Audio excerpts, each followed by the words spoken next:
a builder did go under and left me with a half-built project, and that was probably the most challenging that I've been faced with. Yeah. You are listening to the Property Developer Podcast, your home for tips, ideas, and inspiration to help take your developing to the next level. Now here's your host, Justin Getty. Hello and welcome to episode 105 of the show. Thanks for joining me. How are you going? I'm doing very well, thank you. Amazed that we're now getting towards the back quarter of the year. It's nice coming out of winter. We've got some nice, warmer, sunnier weather in Melbourne, which I'm really enjoying at the moment. Got a great show coming up for you today with a guest that I know you're going to enjoy.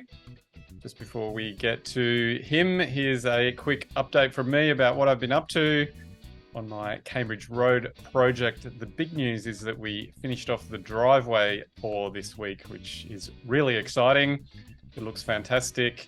And that should really improve access for the project, and it certainly makes it look a lot neater as well with the driveway in. So we've got the finishing trades moving in now, which is good, and I'm hoping we can make a run to the finish line. On my other project, we formally received our permit from the council, so that's great. Always nice to get that official stamp. And we are full steam ahead towards getting the subdivision done now. So all guns blazing on that front. A couple of quick promos before we get to our guest. If you want to grab a copy of my book, Become $1 Million Developer, you can do that at propertydeveloperpodcast.com/book. There's also the property developer training. If you want to get involved with property development, I will take you step by step through a small scale property development. You can find more information about that at propertydevelopertraining.com. And then finally, the quiz. If you want to find out how ready you might be to become a developer, then check out the quiz at propertydevelopertraining.com/quiz.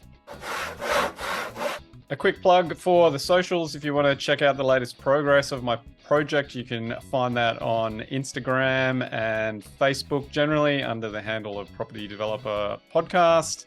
You can also find me on LinkedIn if that's where you like to hang out as well. All right, let's get to today's guest, Justin O'Donnell from Cielo Property Group. Justin has traveled the well-worn path from small property investor to doing medium density development projects.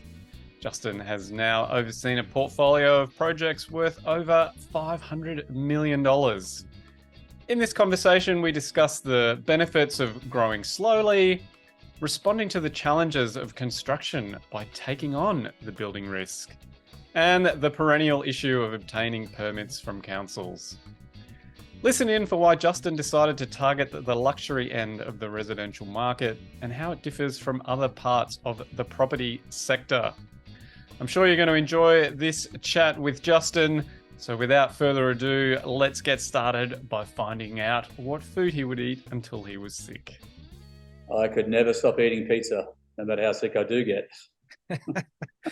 Pizza is a popular response, actually. So I don't know why. Yeah, pizza's just my go-to food. The wife hates it. I love it. She has to suffer, I'm afraid. Yeah, and have you got a particular type of pizza that you can't resist? The meat lovers. Yeah. The thick crust or the thin crust type? I've actually been going the cheesy crust lately. A bit of Domino's is never been just to double up. Yeah, because there's not enough cheese going around. Nice and easy. Yeah, I think it's the crunchy and the saltiness that gets me with pizza. I think that's what I've come to. No, anytime you want. Yeah. Oh, well. Look, it's great to have you on the show to talk about property developing. As we get into it, can you give us a bit of a background of yourself? How did you get into property firstly? Probably pretty organically, actually. I started up probably 10, 15 years ago, doing a few little houses, renos and whatnot. Sort of upped the game a little bit by just going into developments, 4-packs, 6-packs, and then just sort of grew from there. Organically, I guess you could say. And that was it. So it led me to where I am now. Well, we'll get to where you are now, but where are we talking? Is this around Brisbane? Yeah, Brisbane. Yeah, yeah, always around Brisbane. I was in Sydney for a little while, many years ago, and unfortunately, I didn't have $2 or $3 billion up my sleeve to do a little four pack down there. So I migrated north and started the new career up here. And so, but how did you get into property firstly? What drew you in? Probably mum and dad, actually. They were always house flippers, I guess you could say. And it just got instilled in me probably 30 odd years ago. And I hated it back then because they used to drag me around to open houses every weekend. And now I drag my kids around to open houses and deal with them every Saturday. So organically grew it through, and yeah, just sort of got bigger each step of the way. So you started off with renovations. Yeah, pretty much renovations. A couple of new builds. Built the first house when I was about 20, and out in Wellington Point actually, and then just renovations, new builds, and then finally did my first actual development in about 2012, I think it was. Yeah, tell us about that one. That was actually a really good one. It was a four pack in Bulimba, and it did quite well. Got hooked in, and then did fours and sixes, and then block of apartments, and now doing some much bigger stuff. Yeah. And so I'm just curious about the first project. So why Bulimba? Why 4 units? Why'd you make the jump? Yeah, it's just a progression. Like I said, growing. It was kind of got bored of doing just houses and wanted to grow into the actual development game instead of doing just an actual one build, to get into more of an actual development. So, and a four was a pretty good place to start. It's about as small as you can start. I don't want to get ahead of myself and go straight into a 50 lots development. So just learned the ropes that way, and it was quite successful. Got hooked in. So was it just 4 townhouses or Four townhouses on Jamison Street in Bulimba, which is actually where our big one is now, bordering on Jamison Street. So yeah, we're part of Brisbane to be doing a project. I can't complain. Apart from the flood zone that I got stuck with on the first one, it was otherwise pretty good. I'll tell us about that. Yeah, well, Bulimba is actually below the water table in Brisbane, and it was basically all a flood zone. And we got the geotech report in, and it said we're pretty healthy at about 6 meters, which is one length of a board of a screw pier. And I found out once we dug down 6 meters, it wasn't the case. So we hooked another one on to 12 meters. Wasn't enough again. Went into 18 meters and finally hit bedrock. And all the while I'm just watching the dollars pour out. But we got back up, put the concrete on, and we're away from there. So it was expensive exercise, but it still proved pretty well. So what were the lessons that you learned from that first project? Not really at first. It was a lesson because the geotech just didn't have it right. It didn't quite have the torque in the screw piers. Wouldn't say it was a lesson learned. It was just bad luck, really. But looking back now, it was still a cracking development. I'd do it all over again. And from there, just decided that you could do it again?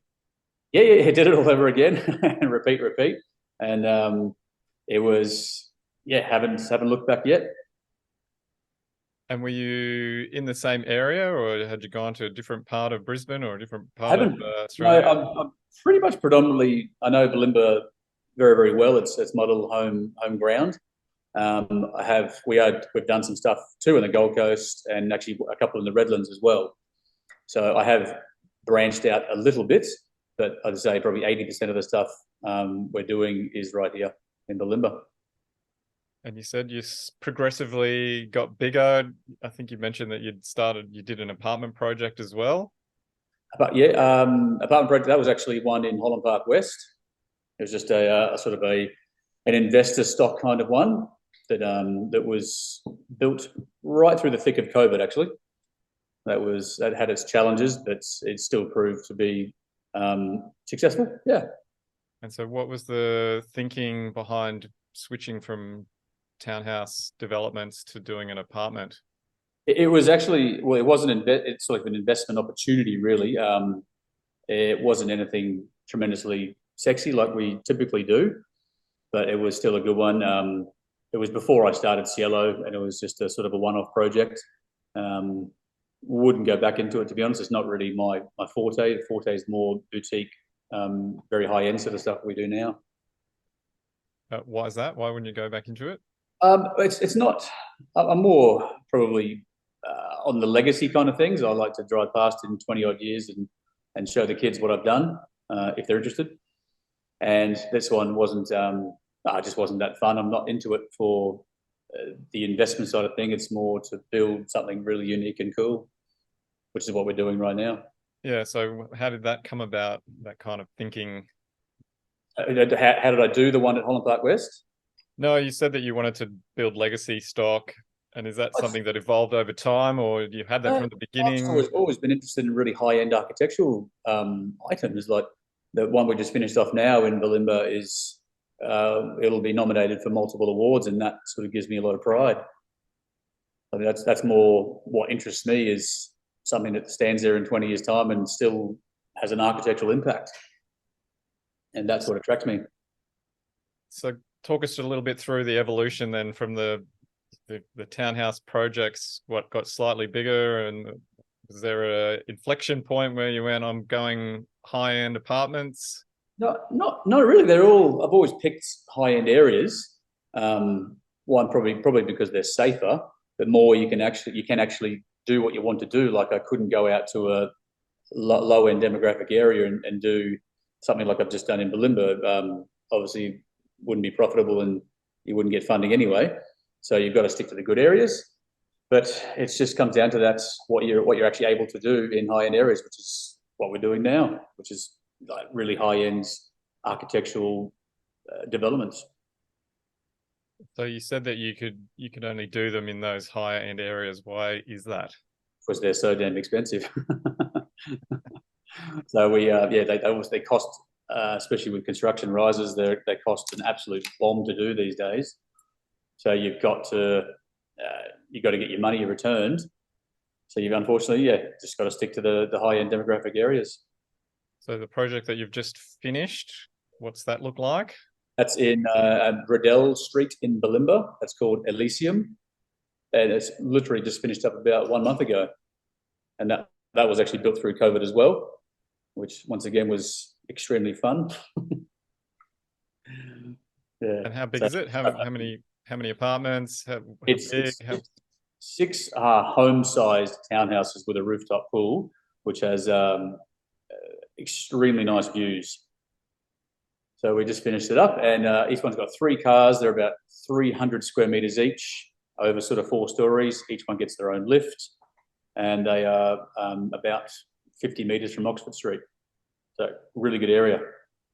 Yeah, and what's the price expectations on those bad boys? They're all gone. Sorry, one's still remaining. We kept the best one till last, and we're selling that one as we speak. And that one there's fetching roughly around about the $3 million mark. And the other ones were sold for sort of in the mid-2s. So tell us a bit more about the projects. What's the difference targeting that sort of higher end customer? It's really just what I want to do. I don't want to do low to medium end quality. I want to do high end stuff. Call it a pride thing, if you will. Not an ego thing, more pride. It just attracts me. I just love the look of super high-end architectural developments. So everything we're doing now is that. We've got a new one coming up soon, which we're sort of trying to go even above that and go like the hyperlux sort of development. So we go extremely high-end. The location warrants it. So we feel we've got to give it everything that site deserves. And so how do you determine lux to hyperlux or extreme luxury? How do you make those decisions, and how do you determine what the buyer wants? Just extremely high-end finishes. You got to spend the money to get the money. The site's got to warrant it. You've just got to have those high-end finishes and architectural features. Obviously, builders hate doing curves, but buyers love curves. You got to get it right. So the next one's got, unfortunately, a lot of curves. And then with the selling, are you using an agent, or is that something that you do in-house? It varies from project to project. Like we've got the one on the Gold Coast. that will be used through somebody else, and the one in Brisbane, somebody else again. So I do tend to stick to only one or two. Don't really branch out too much. Just try and keep it all uniform, and yeah, that's how I've always run it. And what are some of the key lessons that you've learnt along the way that you're applying to your projects now? Key lessons. Good question. Managing the curves, I guess. I remember back in my first probably 6 or 7 projects, which was sort of from 2014 to 18, it was very hard to sell. It was quite easy to build. There's a lot of trades out there, a lot of no shortage of materials. Quite easy to build, or easier than now, but it was quite hard to sell. So you'd often have, for a small project, you could have anywhere from 4 to 6 months of a sell time. Now it's quite opposite. So probably learning those curves and molding to the situations is how you learn, I think. Yeah, it's been quite everyone knows the last 3 years has been quite a challenging journey. It's very opposite of what it was 10 years ago. Extremely, exactly flipped.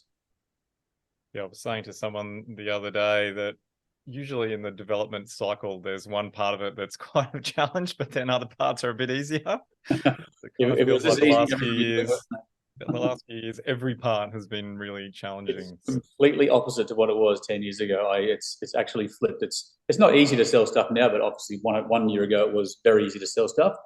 The good old rate rise talk. It's made it challenging, but there's still plenty of people out there. Yeah. I would have thought people buying the stock you're talking about probably aren't worried by interest rates that much. No, I think it's only about 35% of Australia that's actually got a mortgage, so the rest don't. And I think a lot of those guys probably made a lot of money through COVID, and they're out there spending. And there's been a huge number of transactions that have been cash based in the last 12 months as well. Yes, yeah. In particular, down south, there's a phenomenal amount of transactions in Sydney and Melbourne every single week, and they've done very, very well through COVID. And so, what about yourself? What have you learned about yourself along the way, Justin?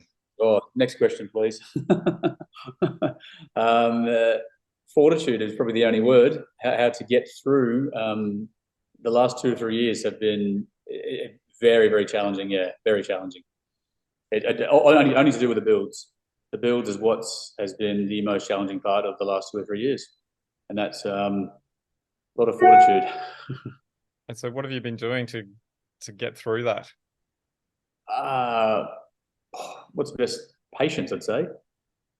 Patience. You can't find when you're dealing with the trades now, because there are a lot less of them. They've all gone off into other worlds, like they've probably become surgeons or something like that now.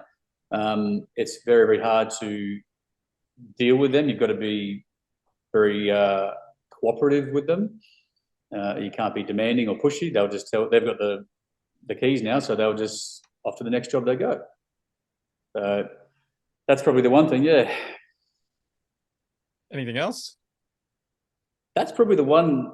That's probably 99% of it, I'd say. Yeah, it's funny. You do definitely need fortitude in property developing, and then the question of patience is always an interesting one, because it's a fine balance between being patient and pushing things along. Yeah, that's right. Yeah, exactly. It's you can't get pushy. Yeah. Pushy 4 to 5 years ago worked very well. You held all the keys. Now it's not that case. You've almost got to be the exact opposite way around. So it's work is starting to dry up a little bit now. There's not many projects moving forward these days.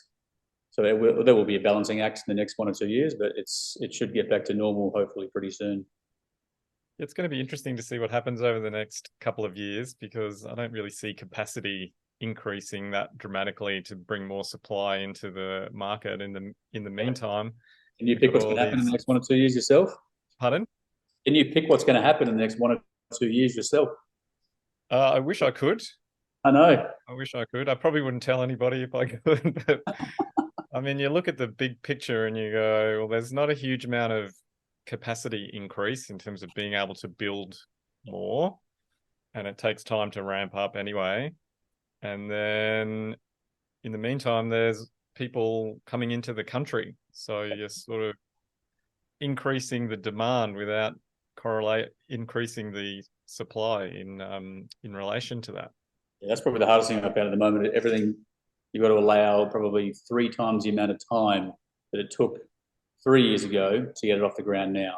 Like just everything from your development approval, council don't have staff, your building approvals, everyone doesn't have the time anymore. It's just everything takes 3 times as long as what it did years ago. So there's where your patience comes from.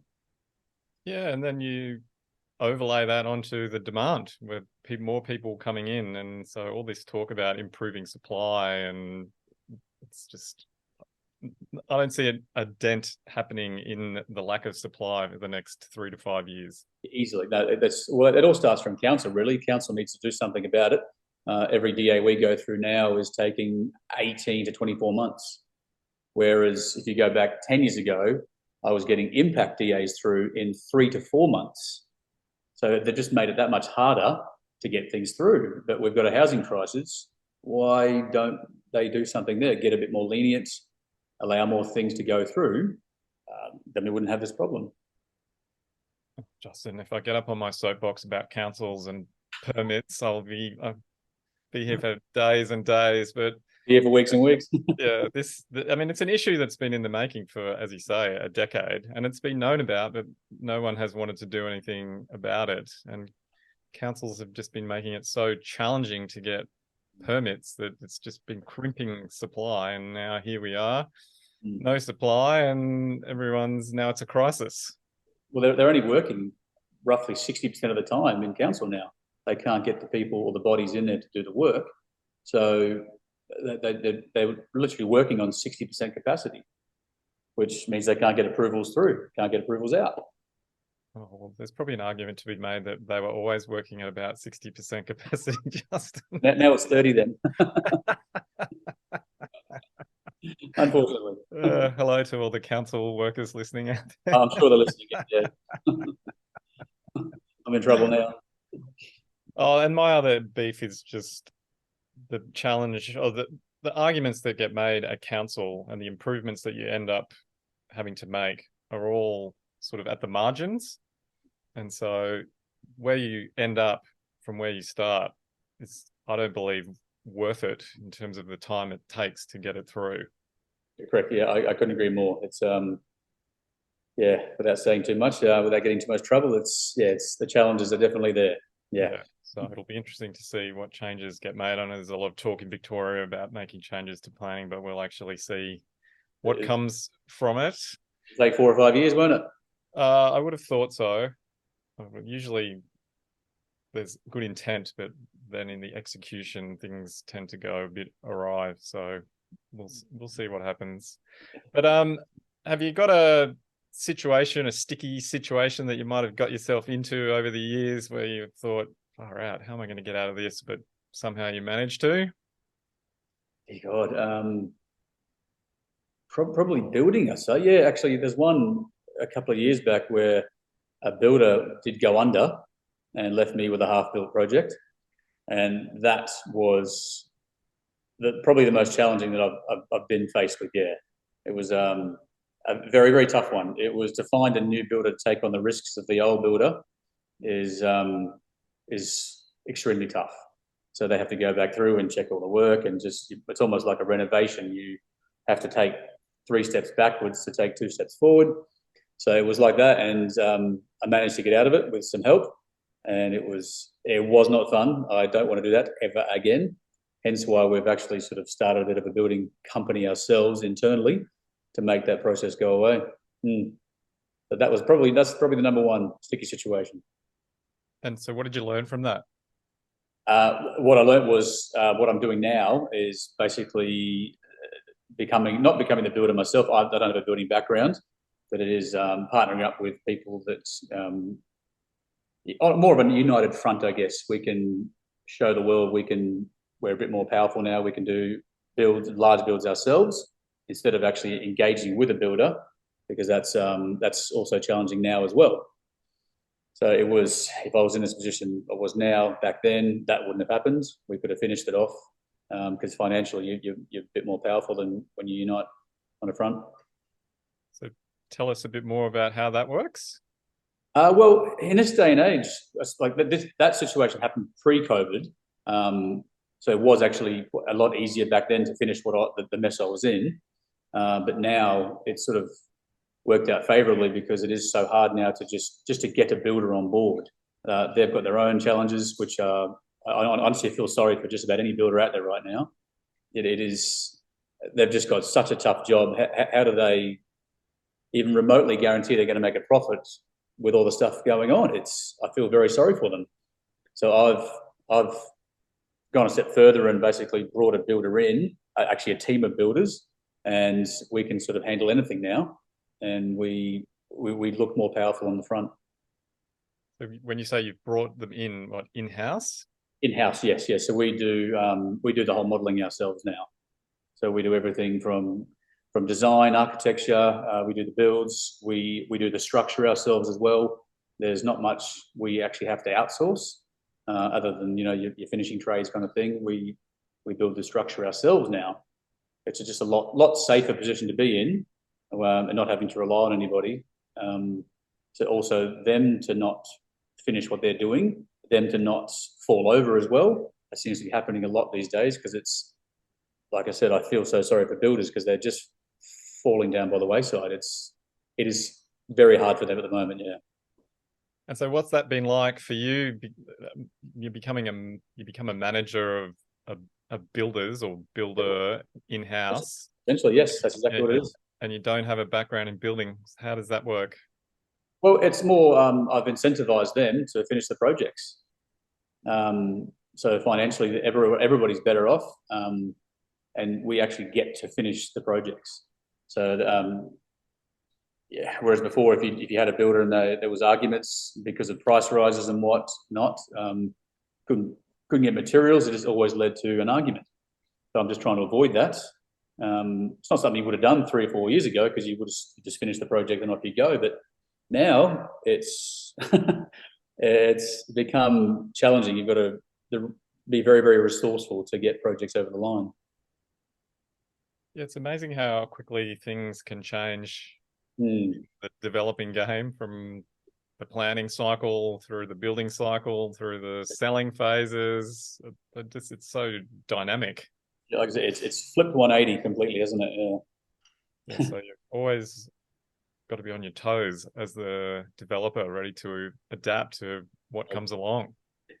Couldn't agree more. Which is part of the charm of being a property developer, Justin. I'm sure you'd agree. Was this easy, everybody would be doing it, wouldn't they? What about a favourite project? You got a favourite child? The favourite one is actually not complete. It is DA approved. The big one on Oxford Street, we probably start that one off very, very soon. And there is a big announcement coming in the next week or so. Can't quite tell you just yet, but there's a big announcement. And because of that one, because of the announcement, that was definitely my favourite project. And do I remember correctly, you were involved in a legal, I'll use the word dispute, but you went to court to get a permit or something? Which one's that for? I don't know specifically. I just thought I read somewhere that I could be wrong, could be a different person. No, I think different person. Yeah, no, I've never been to court actually. Oh, I've always, back to the whole council chat, I've avoided refusals like the plague. But unfortunately now we kind of have to, because council are taking too long and just aren't flexible anymore. So I do actually have 2 court battles coming up soon, or mediations, if you will. But no, I've never gone down the court route before, and unfortunately have to do it literally in the next month. And tell us a bit more about that, or if you can, what you can. Not much to say, really. It was just taking so long to get a response from council. I'm talking like 5 or 6 months for an RFI. It's just too taxing. So you're better off now, literally just get a refusal and head off to down the court channels. So it's unfortunate. Where I think probably 3 to 4 years ago you could have mediated your way through it or negotiated and it's got like a favourable outcome, but now it's just not working anymore. There's not enough resources in there to allocate the time you need. Yeah, it's sad that it's got to this point, but it seems to be happening in most of the eastern states, at least that I'm aware of. Yeah, I don't think anyone's a winner really when it gets to that point. I think down south they're doing it even worse. I think they're looking at, I think it's roughly 3 years to get any kind of approval down in the southern states. Yeah, when I first started, I used to allow 9 months to get a permit. Now. But I've never, it's always taken me closer to 18 months. But generally, the projects are a little bit bigger, but still, I mean, it just seems crazy that it takes that long to get a permit for something that you're actually entitled to under the zoning and the planning scheme. That's the crazy part. And here we are with no properties. Yeah, exactly right. What's something that you would say that you've done really well throughout your career? Oh, definitely managing the processes. As I said before, molding the curves, getting through tough situations. I've been through a couple now, mentioned one before. Navigating those processes is probably one thing I'm typically good at, and never ever quitting. As soon as you throw all your toys out of the cot and have a little bit of a spit, it all goes down. Yes, So, I've written a book about my own developing journey, and in there I make mention that you can't crawl up in the corner and cry for too long after you've been you get half an hour a year. Like, yeah, you can go and have a cry for a little while, but you got to pick yourself up, dust There's yourself off nobody and else get to going. do. You are the king of your own domain, so there's no one else to turn to. You've just got to suck it up and move on. Mold to the times.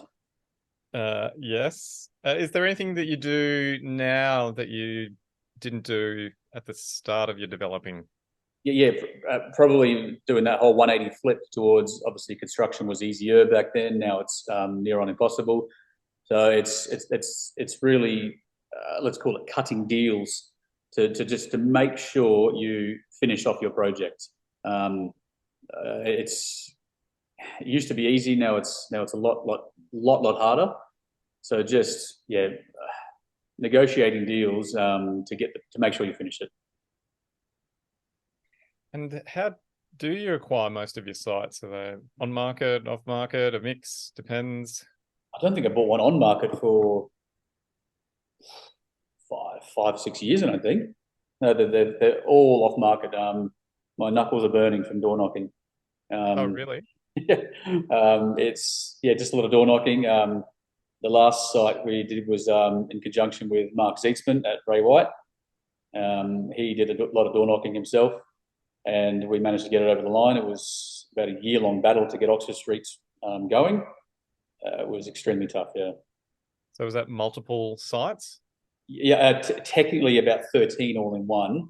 There's a block of apartments we acquired which had 9 units, so not 9 different sellers. That was tough. Then we had the one in the middle, which was 3 different owners, and then the one on the left, which was just one house.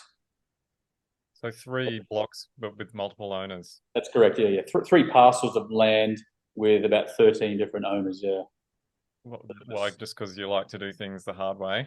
I hate a challenge. It's too boring. Otherwise, what's the point? That took about 1 year, and the legal bill was quite up there. Yeah.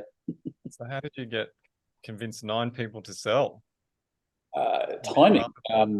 That we made them an offer they couldn't refuse, I guess. But it did take a lot of time to get it over the line. Probably 6 to 9 months of actual, just with that one alone, 6 to 9 months of doing it, and then the rest sort of all fell into place after that. But were those sales subject to everybody else selling? 100%. Yeah, there was nothing. There was no development if not everyone agreed. So it was worth everyone's while, and if it didn't, it all fell over. Yeah, which is unfortunate because Oxford Street needs a massive rejuvenation, and we're finally doing it. It's got to happen. There's not been. I could probably think of only about one one development in the last probably 30 years I can think of that's happened on Oxford Street. There's been no rejuvenations. There's been no land sold. Nothing's happened. So it's right for something to happen, and we're finally doing it. Obviously, with a big announcement in a week's time, it's finally happening. That'd be exciting. And then, did you say Very exciting. you used to physically door knock yourself? Oh, 100%. Yeah, I've done lots of it. Yeah, lots and lots of it. How does that work? Outs, door knocking, yeah, whatever needs to be done. So how does that work? Knock on the door. Hi, I want to buy your house. A little bit more delicately than that. A bit more pizzazz, I guess. But in a nutshell, yeah. Are you interested in selling? I've done a few JVs as well, where people obviously want to maximise their returns. If you want to maximise your returns, well, come along for the journey. It's going to take you 2 years to get the price you want, or it's going to sit here for the next 4 years with the price you're trying to get. So you do have to get flexible. If it's a block of land you sort of can't walk away from, sometimes a JV does actually work. I've done it probably 2 or 3 times in the past. Yeah. And so how does that look? We'll give you X price for the land, but we won't pay you until the project's finished? That's exactly how it works, yeah. If a block of land's worth 5 and they want 8, and it's something you just can't pass up on, the dirt is just too good, then yeah, you got to cut a deal like that. And it has worked in the past and it's been successful. They more than often do get messy because everyone wants what they want out of it, and your time's worth more than mine, et cetera, et cetera. But that is sometimes the only way you can make it work, isn't it? Well, if it's an awesome location, yeah, you do what needs to be done to get a great deal across the line. That's right, yeah. Yep. You mentioned it got messy. What is there something you can share with us about that? Or no real goss there. It's just a lot of it can always lead into an argument. Is the unfortunately no juicy goss there for you? It's just just arguments. I thought I was getting this, I thought I was getting that, but it turns out to be $50 less, and it always just more often than not leads to some sort of argument. Yeah. Mm-hmm. Okay. What's the best piece of advice, Justin, that you've ever received?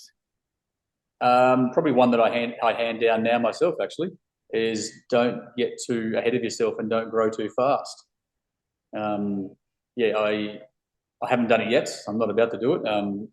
Is it growing too fast? Yeah. If someone's starting out now, if you're doing 1 or 2 or 3 projects and you're comfortable, but you find something in the 4th project you can't say no to, just say no.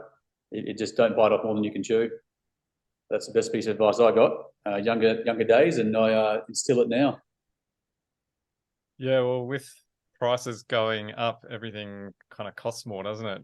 Sites are a lot more than 10, 12 years, 15 years ago. So all the capital required to get going is a lot more significant these days. That is exactly right, yeah. And lenders these days are jumping up and down because you might allocate 15 months for a lend, and it turns out to be 20, and people start jumping up and down because of things that are out of your control, and it's just leads to trouble down the back end. So you're better off is not biting off more than you can chew, and just get one project finished, take your pocket of money, and move on to the next one. Yeah, so I've got that happening at the moment. A build that was meant to take 15 months, and we'll be lucky to be finished in 24. So you're kidding. No, I'm not kidding. I wish I was. But whereabouts is that one? That's a story for another day. Whereabouts is that one? That's in Eastern Melbourne. So okay. Been battling along for a long time. It started during COVID. We've had all sorts of issues with the builder, and I'll talk about more about that in the future. I've heard that Melbourne in particular, there's barely a project stacks up above 6 or 7%. It's quite possible. Yeah, a lot of the guys down that way are obviously venturing up to Queensland because it's the only place a project gets more than that, 15 to 18% magical mark. Yes, well, the state government has done their best to scare away property investors and make life hard for people that build properties in the state. But I won't get on my political soapbox either. I'll be here all day again. Any final comments or remarks, Justin, you want to make before we wrap up? No, not yet. No. I wish I had. I wish I could talk about the big announcement next week, but we're about a week too soon. So stay tuned. That's okay. Well, let us know what that is, and we can share it with everybody. But if people want to find out more about you or get in touch, where can they find you? Off to the website, it's cielogroup.com.au, or just our Instagram page, which is Cielo Property. And any background on the name, Cielo? I like to think I speak about 2 or 3 words of Spanish, and so Cielo is essentially heaven or sky, but in Spanish, yeah. Oh, very nice. I always like a good name. So, all right. Well, Justin, it's been awesome talking with you today. I've really enjoyed hearing about your journey and your lessons, and I wish you all the best for your upcoming projects. Thank you very much. Thanks for having me as well. Great to have you on the show. See you later. Appreciate it. Bye. See ya. Bye. You've been listening to the Property Developer Podcast. Tune in next time for more tips, ideas and inspiration to take your developing to the next level. For more developing love, make sure to visit propertydeveloperpodcast.com.